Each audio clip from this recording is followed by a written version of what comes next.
Hi there, Tim Rixon from British Boxing News. Thank you for joining me while I discuss the Andrew Cain versus Ionut Baluta WBC Silver International super-bantamweight title fight.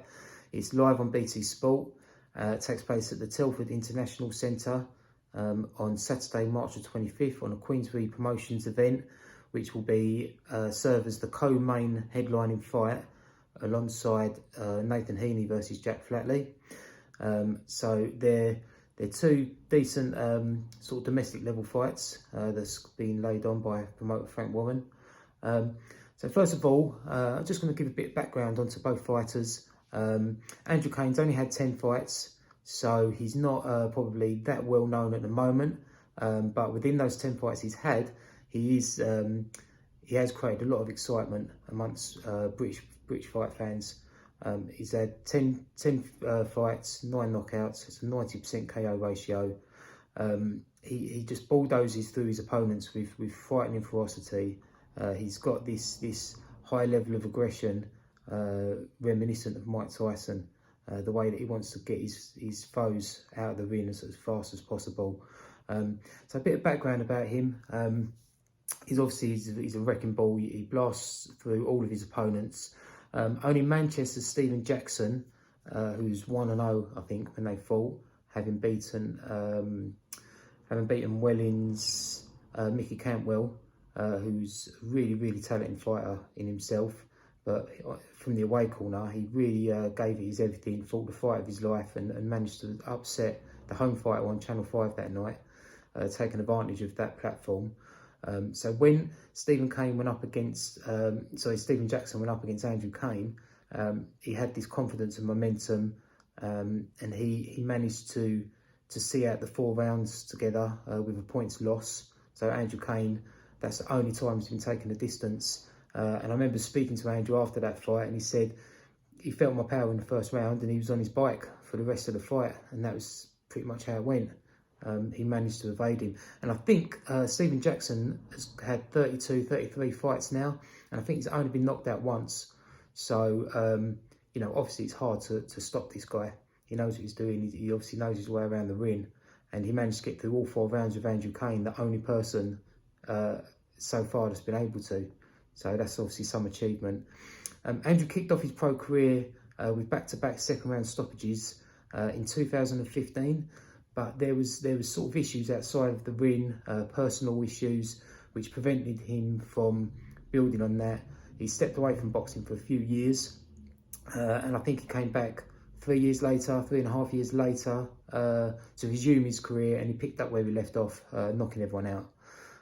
He's trained by Paul Stevenson at the Everton Red Triangle Gym, and yeah, I think when he returned in 2019, he knocked out 4 fighters in a row within that year, and then he got a contract with Frank Warren, Queensberry Promotions, which has now given him that financial stability, that platform and exposure to obviously get his name out there and to start obviously building upon a promising professional career. So he's obviously in a much better place now than he was when he first turned pro back in 2015. So he's beaten title contenders from Mexico. He's been able to win a title within his last 2 fights, which is the WBC Silver International Super Bantamweight title. They were both scheduled over 10 rounds, those fights. 10 rounds weren't needed. In his first title fight, he beat Pablo Ariel Gomez, who was introduced by the commentator in that fight as a tough, rugged, experienced opponent. Who's obviously going to give him a bit of a test. Obviously, that didn't work out. The first proper punch that Andrew Cain landed decked him. He came at it through a couple of sort of range-finding jabs. And then he threw like a 3-punch combo and in close, and it was a right hook to the temple that floored Gomez, and he was on such wobbly legs that there was no way he could continue. And that was 19 seconds, that knockout. He won his first title within 19 seconds, and a WBC title at that. So, having not broken a sweat, he came back a month later to defend his WBC belt, and he defended it to Mexican Luis Moreno, who was again meant to give him a bit of a test. having taken Dennis McCann, another super bantamweight prospect, exciting prospect in Britain, also signed to Frank Warren. He took him 8 rounds. I think there was a knockdown in the last round, possibly the 8th round. There was a knockdown during the fight. I think it came in the last round, the 8th round of 8.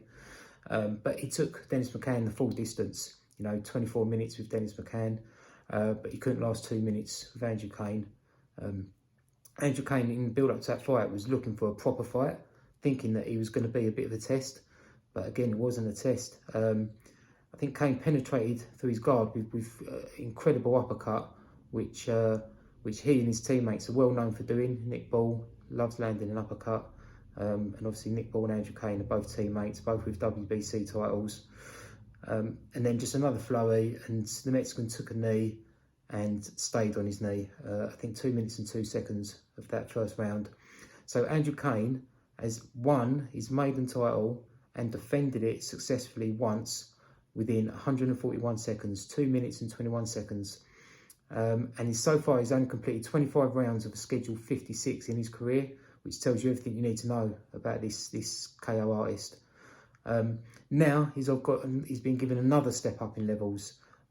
This one, sort of on paper, you think this is actually going to be that step up that he's been promised for his last 3 fights now. Obviously, it's not his fault that he's going through these opponents in such devastating fashion. But yeah, Romanian, based in Spain, his record, you could sort of look at it on paper and it might be deceiving. That he's lost 4 from 19 fights and he's only got 3 KOs, which makes you think he's a safe opponent. But obviously the reality is completely different to that. He's not a safe opponent at all. He's formidable, he's aggressive, he's violent. He's on the front foot, he's on your chest. He doesn't stop for a second. He's got a great engine. And he's upset so many British fighters from your weight corner already. He first started with Carl Williams, who's like sort of a central area level fighter. He beat him from your weight corner in his own town, and I think he had 2 points deducted in that fight and still managed to win on points, which is obviously quite, he obviously had such a lead. Then he beat TJ Doheny in Dubai, a former world champion. Then he beat Olympian and WBO European titleist Davey Oliver Joyce, an Irishman who everyone thought was going to go on to do big things. He did all of that within a year. All those fighters he upset from your weight corner within a year.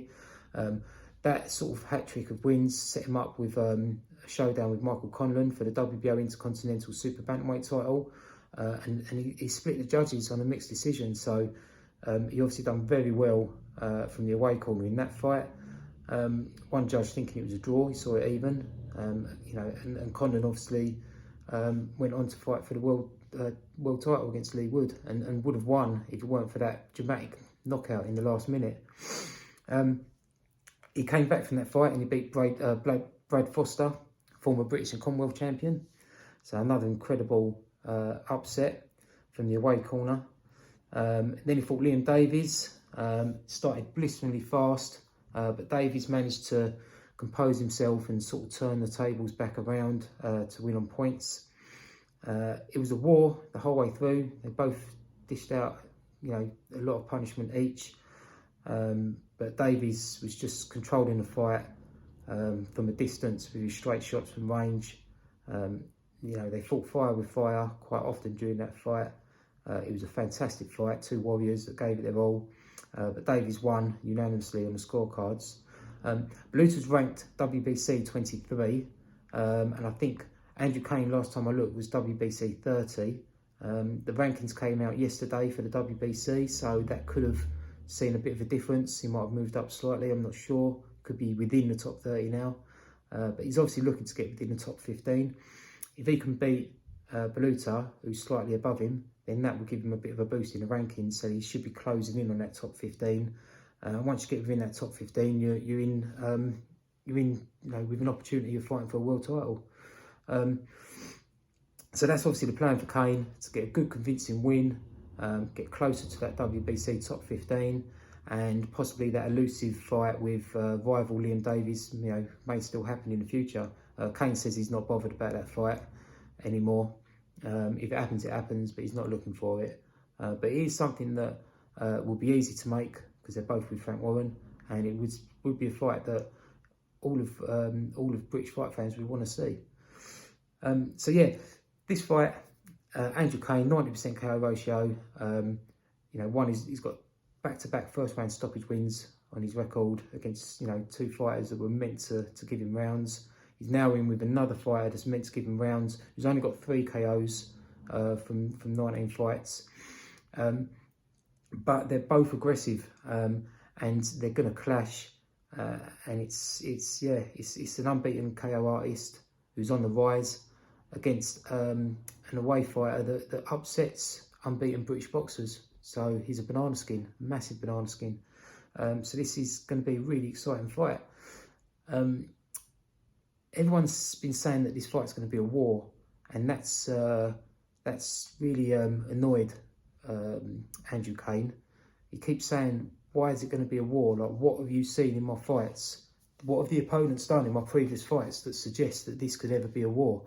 I mean, we're looking at Baluta, and we're looking at how aggressive he is, and how he starts fights really fast, and how he's just non-stop going, sitting on your chest, and brings that pressure and that high tempo, and every fight he has is a war. So that's why you think against a KO artist like Andrew Cain, who knocks everyone out, you can forgive British fight fans for thinking it's going to be a war, but he can't. He's not happy about it. He's looking at these fight fans saying, what have I done in my career that suggests that an opponent's going to have a war with me? I go in, I hit, I don't get hit, and I win the fights by knockout. And you kind of feel like, well, yeah, to be fair, you've got the right to be offended for people thinking this is going to be an out-and-out 50-50 clash, 50-50 war. Baluta should be providing him with a test. He should be. But Cain, he can evade shots so well, and he has his arms down by his hips, and he uses his head and his upper trunk movement to evade those shots. He will put his guard up from time to time when he sees fit, because he's a clever boxer. He's intelligent. He's not stupid. He knows what he's doing in there. He's in a gym, a century-old gym, the Everton Red Triangle. He's surrounded by Olympians, world-ranked fighters, people that he's been friends with since the amateurs. So we're talking Nick Ball, we're talking Peter McGrath, we're talking Bradley Strand, who's fighting on the same night. He's in that gym with these fighters, and he's being trained by Paul Stevenson, who is going to become known as the greatest boxer, the best boxing trainer in Britain. Within 6 months to 12 months, he's going to be known. Everyone talks about Ben Davies and Joe Gallagher and everyone else. But it's not going to be long before the end of this year that we're going to be looking at Paul Stevenson as the best of British boxing trainers. He's just within touching distance of that, as is his fighters within touching distance of becoming world champions. Peter McGrath's edging closer. Nick Ball's arguably the closest at number 7 in the featherweight division. He could get a world title shot at the end of this year, with all being well.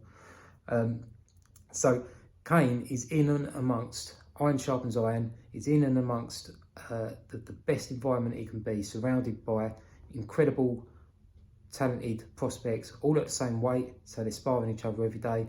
And he's got, arguably the next best British boxing coach guiding him, and has been guiding him for through the amateurs and for many years. In terms of how this fight could go, we know that Baluta comes out like a wrecking ball. He comes out like a juggernaut. He's out and he's blisteringly fast, and he's on you. Now, Andrew Cain, he's got so much more to his game than everyone thinks he's got, because everyone sees him as this big puncher that knocks everyone out. They just think he's this KO artist, but he can do it all. He can fight in the back foot, the front foot. He'll have his hands down by his hips, but he's safe. He'll be evading those shots. First round, I imagine he will come out, hands by his side, on his toes, dipping in and out with his quick feet, moving his head, just sort of collecting data from his opponent. Then I think towards the end of that first round, he might start, sort of getting a bit more punches, putting a bit more punches together. He'll start off on the jab. Then he might start seeing there's an opening for an uppercut. Then he might start doing the 1-2s, and he might just start building up the variety of his shots. Then second round, I think he's collected enough data to start knowing what to do and when to do it. then he's going to start landing successfully, and then obviously towards the end of the second round he's going to start putting more weight behind those punches, because he knows he's going to land them, and he's getting success. And the more success he gets, the more weight and the more he'll invest in each shot. And then by round 3, if I can be so bold, I'm going to say he stops him in round 3. If I'm going to be safe, I'll say the first half of the fight, rounds 1 to 5, 1 to 6. But if I'm going to be bold, I'm going to predict a stoppage win to Andrew Cain within the first 3 rounds. Thanks for listening.